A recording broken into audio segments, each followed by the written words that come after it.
আসসালামু আলাইকুম ওরহমতুল্লাহি ওবারাকাতু।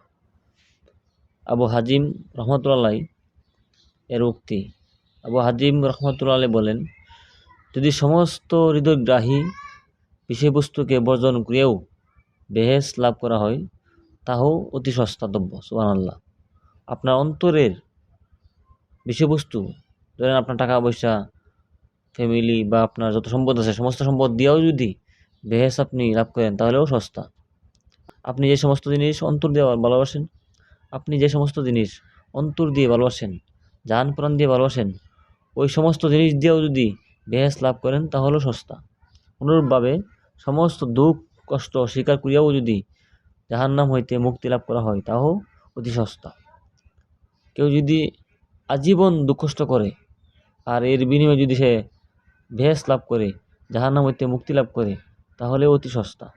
অথচ আল্লাহর উদ্দেশ্যে সমস্ত হৃদয়গ্রাহী বিষয় থেকে যে কোনো একটিকে বর্জন করিয়াও বেহেশত লাভ হইলে এবং সমস্ত দুঃখ কষ্ট হইতে যে কোনো একটি সহ্য করিয়াও জাহান্নাম হইতে মুক্তি মিলিবে, আর ইহা কতই না সস্তা। সুবহানাল্লাহ।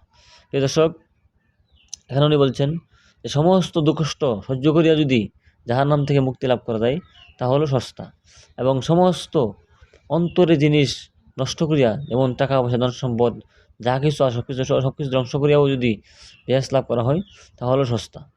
তো আল্লাহ রাব্বুল আলামিন আমাদের সবাইকে এই দুনিয়ার ভোগ বিলাস ত্যাগ করে, এই দুনিয়ার সুখ শান্তি মায়া ত্যাগ করে পরকালে অসীম শান্তির জায়গা বেহেশত লাভ করার তৌফিক আল্লাহ রাব্বুল আলামিন আমাদের সবাইকে দান করুক। আমিন।